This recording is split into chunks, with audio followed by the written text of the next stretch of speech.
கொஞ்சம் கற்பனை செய்து பாருங்கள். ஒரு கொடூரமான சர்வதேச குற்றவாளி வந்து கிட்டத்தட்ட 30க்கும் மேற்பட்ட கொலை கொள்ளை வழக்குகள் அவன் மேல இருக்கு. அவனை பிடிக்க பல நாடுகளைத் தாண்டி வலை வரிக்கிறீர்கள். பல வருஷ போராட்டத்துக்கு பிறகு அவனை பிடிச்சும் ஆச்சு. ஒரு வழியா பிடிச்சிட்டாங்க. ஆமா.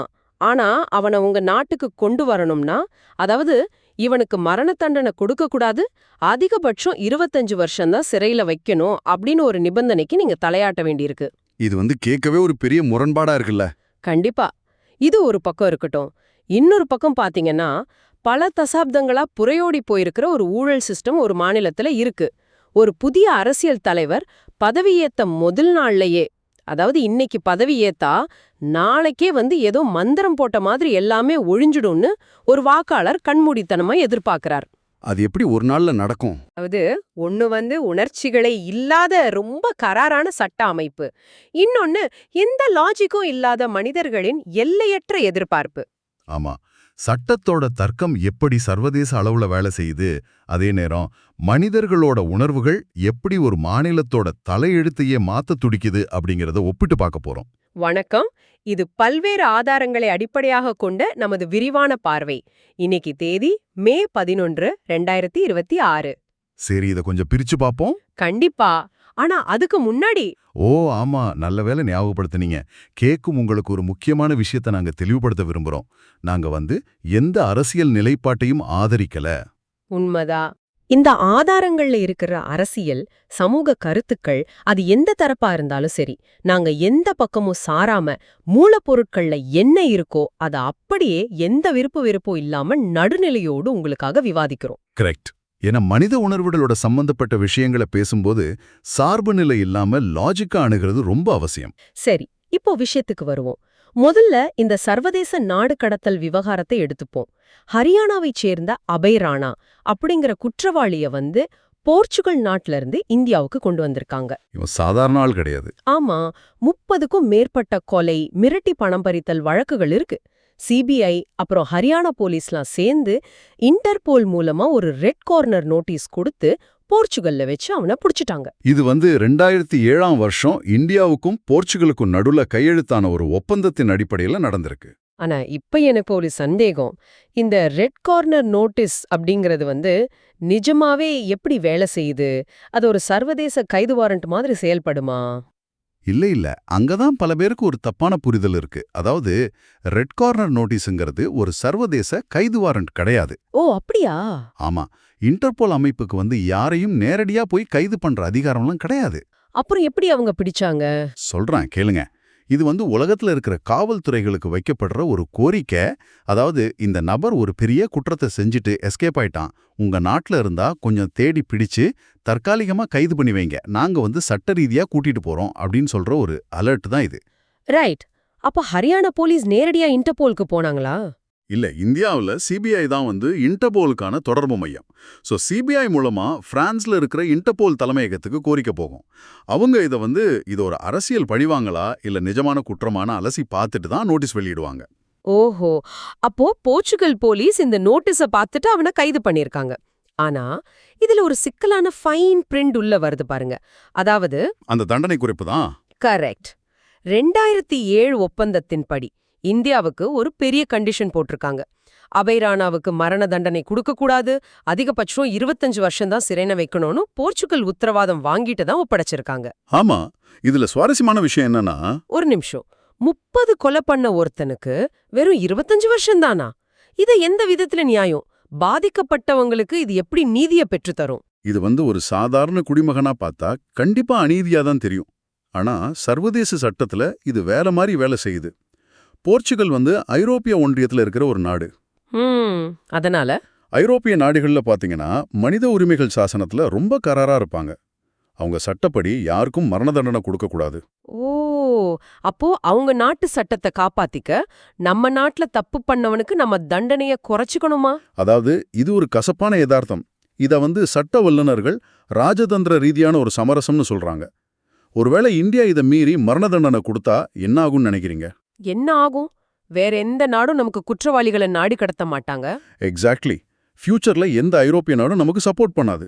அதனால 30 கொலை பண்ணாம போர்ச்சுகல்ல ஃப்ரீயாய் சுத்துறதை விட 25 வருஷமாவது நம்ம ஜெயில கம்பியா நட்டுமே அப்படிங்கிறது நீதியோட ஒரு பாதி வெற்றி தான். அப்போ சட்டத்தோட தர்க்கம் உணர்ச்சிகளுக்கு எந்த இடமும் கொடுக்காம எதை சாதிக்க முடியுமோ அதை மட்டும் ரொம்ப கராரா சாதிக்குது. கண்டிப்பா.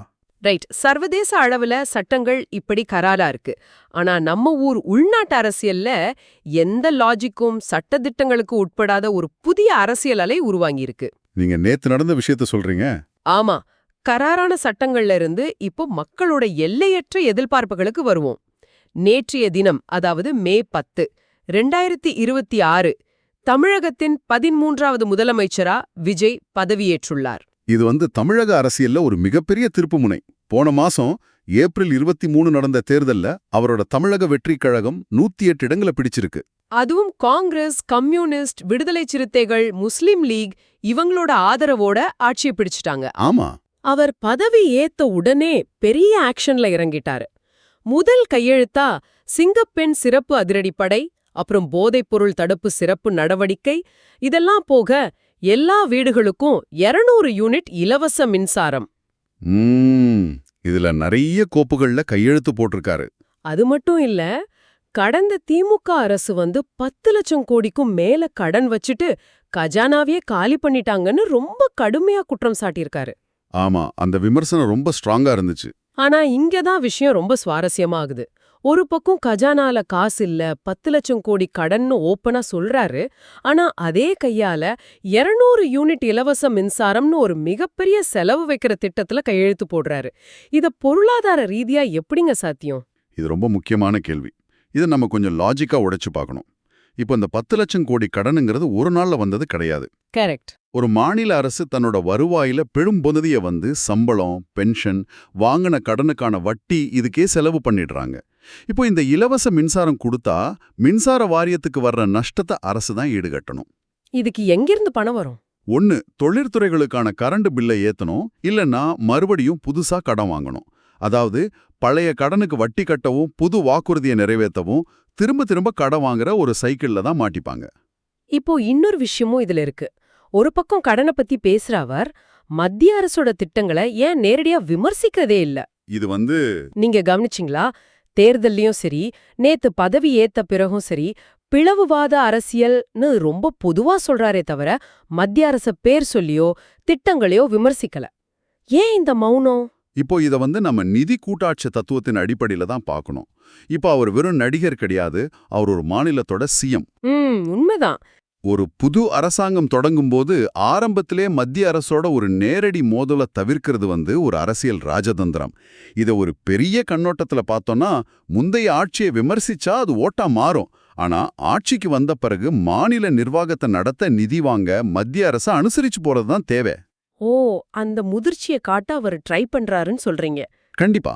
ஆனா நீங்க சொல்ற இந்த நிர்வாக முதிர்ச்சி, யதார்த்தம் இதெல்லாம் ஒரு பக்கம் இருந்தாலும் களத்துல மக்கள் மனநிலை வேற மாதிரி இருக்கு. சிவகங்கை நகராட்சியில நடந்த சம்பவத்தை பாத்தீங்களா? ஆமா, அந்த லஞ்ச ஒழிப்புத்துறை ரைடு தானே. கரெக்ட். பணி ஆய்வாளரா இருந்த சையத் இப்ராஹிம் ஒரு கான்ட்ராக்டர் கிட்ட 1 லட்சம் ரூபாய் லஞ்சம் வாங்கும்போது கையுங்களவுமா பிடிபட்டுட்டாரு. இந்த நியூஸ் வந்த அடுத்த நிமிஷமே சோஷியல் மீடியால விஜய் சொன்ன ஊழலற்ற ஆட்சி இதுதானா, பதவி ஏத்த முதல் நாளிலே லஞ்சமா அப்படின்னு மக்கள் கொந்தளிக்க ஆரம்பிச்சிட்டாங்க. அந்த ரியாக்ஷன்ஸ் நானும் பார்த்தேன். எனக்கு இது ரொம்ப ஆச்சரியமா இருக்குங்க. இது பார்க்க எப்படி இருக்குன்னா, ஒரு கம்பெனிக்கு புதுசா ஒரு சிஇஓ வந்த உடனே கடை மட்டத்தில் இருக்கிற ஒரு ஊழியர் பண்ற தப்ப ஒரே நாள்ல மாத்திட முடியுமா? விஜய் ஒரு நாள் தான் ஆகுது, அதுக்குள்ள மேஜிக் நடக்கணும்னு மக்கள் எதிர்பார்க்கறது எந்த விதத்துல லாஜிக்? நான் இதுல உங்களோட கொஞ்சம் முரண்படுறேன். ஏன்? இது வெறும் மக்களோட லாஜிக் இல்லாம கிடையாது, அந்த தலைவரை தனக்குத்தானே வச்சுக்கிட்ட ஒரு புரியுது. ஒரு சிஇஓ நான் வந்த உடனே ஒரே நொடியில கம்பெனியை மாத்துவேன், என் கையில மந்திரக்கோள் இருக்கு அப்படின்னு விளம்பரம் செஞ்சுட்டு வந்தா, ஓ, கீழே தப்பு நடக்கும்போது எல்லாரும் அவரை தான் கேட்பாங்க. எக்ஸாக்ட்லி. ஆக அவர் திரையில காட்டின அந்த பிம்பம் தான் இந்த அதீத எதிர்பார்ப்புக்கு காரணம்னு சொல்றீங்க. 100க்கு 100%. அது மட்டும் அல்ல, தமிழகத்தோட வரலாற்று பின்னணியும் ஒரு காரணம். கிட்டத்தட்ட 59 வருஷமா திமுக, அதிமுகன்னு 2 கட்சிகள் தான் மாறி மாறி ஆட்சி செஞ்சிருக்காங்க. ஒரு இரு துருவ அரசியல். ஆமா, இந்த திராவிட அரசியலோட சலிப்புனால எப்பவாவது ஒரு பெரிய மாற்றம் வராதா, இந்த சிஸ்டம் ஒரே நாள்ல சுத்தமாகாதான்னு மக்கள்கிட்ட ஒரு ஆழமான தாகம் இருக்கு. ம் அப்போ லஞ்சம் வாங்கின அதிகாரி மேல இப்ப என்ன நடவடிக்கை எடுக்க போறாருங்கிறதுல தான் அவரோட நம்பகத்தன்மை இருக்கு. கரெக்ட். ஆனா மக்கள் தர்க்கத்தை மீறி அவரை ஒரு இரட்சகரா பாக்குறாங்க. அது ஜனநாயகத்துக்கு ரொம்ப ஆபத்து. நீங்க சொல்ற இந்த இரட்சகர் அப்படிங்கிற வார்த்தை ரொம்ப முக்கியமான ஒண்ணு. இது ஒரு ஆழமான உளவியல் அரசியல். கண்டிப்பா. மக்கள் அவரை சாதாரண நிர்வாகியா பார்க்கல. ஸ்கிரீன்ல எப்படி கெட்டவங்கள அடிச்சு துவம்சம் பண்ணுவாரோ அப்படி பார்க்கறாங்க. அதாவது ஒரு தெறி படத்துல நேர்மையான போலீஸா நடிச்சத நம்பி யதார்த்த அரசியல்ல அவருக்கு பிளாங்க் செக் கொடுக்கற மாதிரி. இத உளவியலாளர்கள் என்ன சொல்றாங்கன்னா பாராசோஷியல் ரிலேஷன்ஷிப் அப்படின்னு சொல்றாங்க இல்லையா? ஆமா. இத மருத்துவத்துறையில செலிபிரிட்டி வர்ஷிப் சிண்ட்ரோம் அப்படின்னு சொல்றாங்க. நம்ம மூளைக்கு ஒரு பெரிய பலவீனம் இருக்கு. என்ன அது? அதாவது தொடர்ந்து ஒரு முகத்தை ஸ்கிரீன்ல பார்த்து பழகிட்டா அவர் நிஜமாவே நமக்கு ரொம்ப நெருக்கமானவர், நம்ம குடும்பத்துல ஒருத்தர் அப்படின்னு நம்ம மூளை நம்ப ஆரம்பிச்சிரும். ஓஹோ. திரையில அவர் கட்டமைச்ச அந்த நேர்மையான தியாகியான பிம்பத்தை நிஜத்திலையும் அவர் செய்வாருன்னு எந்த ஒரு லாஜிக்கும் இல்லாம மக்கள் நம்புறது தான் இது. ஆனா இந்த நம்பிக்கை எவ்வளவு ஆபத்தானதுன்னு தேர்தல் ரிசல்ட் வரும்போதே நமக்கு தெரிஞ்சிடுச்சு. ஆமா. அந்த 2 சம்பவங்கள் மே 4ஆம் தேதி வாக்கெண்ணிக்கை நடக்கும்போது லேசா பின்னடைவுன்னு செய்தி வந்த உடனே ஒரு ரசிகர் கழுத்து அறுத்துக்கிட்டாரு. அப்புறம் மே 9ஆம் தேதி பதவியேற்பு கொஞ்சம் லேட் ஆகுதுன்னு சொன்னதுக்கு இன்னொருத்தர் தீக்குளிச்சிட்டாரு. இது சாதாரண தொண்டர்கள் காட்டுற ஆதரவு கிடையாது. இல்லவே இல்ல. இது ஒரு வெறித்தனம். சோ இதன் உண்மையான அர்த்தம் என்ன? ஒரு திரைப்படத்துல நடிச்சத வச்சு எந்த கேள்வியும் கேட்காம ஒருத்தர்கிட்ட அதிகாரத்தை கொடுக்கறது ரொம்ப ஆபத்தானது இல்லையா? இது ஒரு முக்கியமான கேள்வியை எழுப்புங்கிறது. ஏன்னா இது வெறும் உணர்ச்சி பெருக்கு மட்டும் கிடையாது. இதுக்குள்ள ஒரு நுட்பமான திட்டமிடல் இருக்கு. என்ன திட்டமிடல்? கடந்த 20 வருஷமா கிட்டத்தட்ட 85,000 ரசிகர் மன்றங்களை ஒருங்கிணைச்சு ஒரு 35% வாக்கு வங்கியா அவர் மாத்திருக்காரு. இது சும்மா நடக்கல. ஓ, அந்த ரத்த தானம், உணவு கொடுக்கறது இதெல்லாம் வச்சு. ஆமா, நிர்வாகவியல்ல இது எமோஷனல் மேனேஜ்மெண்ட் அப்படின்னு சொல்றாங்க. என் நெஞ்சில் குடியிருக்கும் அப்படின்னு சொல்லி தொண்டர்களோட உழைப்ப உணர்ச்சிபூர்வமா பயன்படுத்தி தான் இந்த அதிகாரத்துக்கு வந்திருக்காரு. அப்போ அந்த தொண்டர்களை வெறும் விசுவாசிகளா பார்த்து அவர் சுரண்டாரா, இல்ல நிஜமாவே ஒரு பொறுப்புள்ள குடிமகளா பாக்குறாராங்கிற கேள்வி வருது. அதுதான் $1 மில்லியன் கேள்வி. ஆனா எனக்கு ஒரு விஷயம் ரொம்ப ஷாக்கிங்கா இருக்கு. ஒரு முதலமைச்சரா இல்ல அவங்க கொண்டாடுற தலைவனா அந்த ரசிகர்களோட தற்கொலை முயற்சிக்கு அவர் எந்த பதிலும் சொல்லாம மௌனமா இருக்காரே, அது பெரிய முரண்பாடா தெரியலையா? அது விவாதத்துக்குரியதுதான். ஏன்னா தனிநபர் வழிபாடுங்கிறது தமிழ்நாட்டுக்கு புதுசு கிடையாது. எம்ஜிஆர் காலத்திலிருந்தே இருக்கு. ஆனா அதுக்காக தப்பையே கேள்வி கேட்காம இருக்கிறதா? அதுதான் பிரச்சனை. எங்க தலைவர் எதை செஞ்சாலும் கரெக்ட் தான், அவர் தப்பே பண்ண மாட்டார்னு நினைக்கிறது ஜனநாயகத்தோட அடித்தளத்தையே காலி பண்ணிடும். கேள்விகளே கேட்கப்படலன்னா அதிகாரம் ரொம்ப ஈஸியா தடம் புரண்டுடும். உண்மைதான்.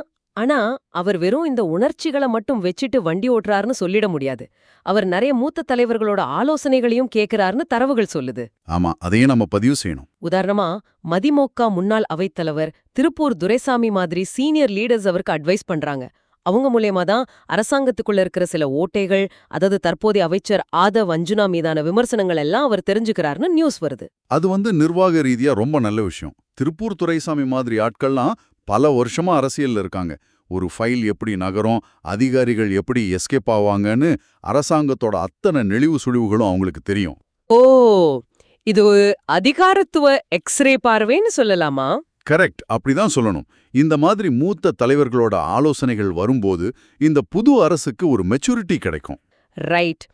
ஒரு பக்கம் மூத்த தலைவர்களோட ஆலோசனைகள் இருந்தாலும் இன்னொரு பக்கம் சினிமா பிரபலங்களோட கிளாமரும், அதாவது அந்த கிளாமரும் இந்த அரசுல கலந்துதான் இருக்கு. த்ரிஷா விஷயத்த சொல்றீங்களா? ஆமாங்க. பதவியேற்பு விழாவுல நடிகை த்ரிஷா கலந்துக்கிட்டதும் உடனே இன்ஸ்டாகிராம்ல லவ் இஸ் ஆல்வேஸ் லவுடர் அப்படின்னு போட்ட போஸ்ட் தான் இப்ப சோஷியல் மீடியாவுல வைரல்.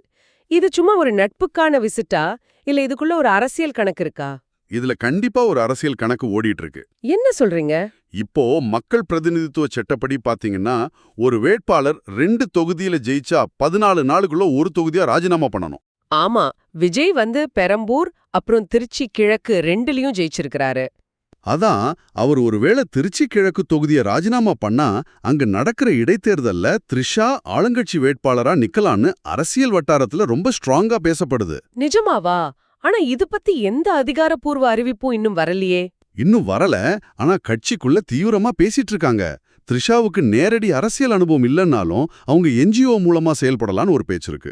ஆனா இது கேள்விகள் கேட்கப்படாத ஒரு ஜனநாயக சூழலை உருவாக்கிடாதா? அதுதான் நாம கவனிக்க வேண்டிய இடம். ஒரு பக்கம் மூத்த அரசியல்வாதிகளோட அனுபவம், இன்னொரு பக்கம் சினிமா பிரபலங்களோட கவர்ச்சி. இது ரெண்டும் சேர்ந்து ஒரு கலவையா தான் இந்த அரசு உருவாயிட்டு வருது. இது ஒரு ரொம்ப சுவாரஸ்யமான, அதே சமயம் பல கோணங்களை தொட்டு செல்லும் ஒரு விரிவான பார்வையா அமைஞ்சிருக்கு. ஆமா, ஒரு பக்கம் பாத்தீங்கன்னா அந்த ஹரியானா குற்றவாளியோட சர்வதேச நாடு கடத்தல் விவகாரம், அது சட்டத்தோட வலிமையையும் அதோட கராரான தன்மையும் காட்டுது. அங்க உணர்ச்சிகளுக்கு எந்த வேலையும் இல்ல. ஆனா அதே நேரம் நம்ம தமிழகத்தின் புதிய முதலமைச்சரான விஜயோட பயணம் முழுக்க முழுக்க உணர்ச்சிகளால கட்டமைக்கப்பட்டிருக்கு. ஒரு திட்டத்தோட பொருளாதார லாஜிக்கை விட மக்களோட எதிர்பார்ப்பும் விசுவாசமும் தான் இங்க பெருசா இருக்கு. அதனால கேக்கும் உங்களுக்கு இதுல என்ன பாடம் அப்படின்னா, சர்வதேச சட்டமோ இல்ல நம்ம ஊர் அரசியலோ எதுவா இருந்தாலும் உணர்ச்சிகளை தாண்டி கேள்விகள் கேட்க பழகணும். ஒரு அரசியல் தலைவர் ரொம்ப பெரிய சூப்பர் ஸ்டாராவே இருந்தாலும் சரி, நீங்க அவங்க மேல வச்சிருக்க விசுவாசத்தை தாண்டி அந்த திட்டங்களுக்கு எங்கிருந்து நிதி வருது, அது எப்படி செயல்படுதுன்னு லாஜிக்கா கேள்வி கேட்கணும். அதுதான் ஜனநாயகத்தோட அடிப்படை. ரொம்ப கரெக்ட். நாம ஒரு கைத்தட்டுற ரசிகனா மட்டும் இல்லாம சிந்திக்கிற ஒரு குடிமகனா மாறணும். இறுதியாக ஒரு கேள்வி. ஒரு தலைப்பட்சமான உணர்வுபூர்வமான பிணைப்பால உருவான ஒரு அரசாங்கம் காலப்போக்குல முதிர்ச்சியான கொள்கை சார்ந்த நிர்வாகமா மாறுமா, இல்ல வாக்காளர்களோட மனசுல சினிமாவுக்கும் யதார்த்தத்துக்குமான கோடு நிரந்தரமா அழிஞ்சு போகுமா? யோசித்து பாருங்கள். மீண்டும் ஒரு விரிவான பார்வையில் இன்னும் பல சுவாரஸ்யமான தரவுகளோடு சந்திப்போம்.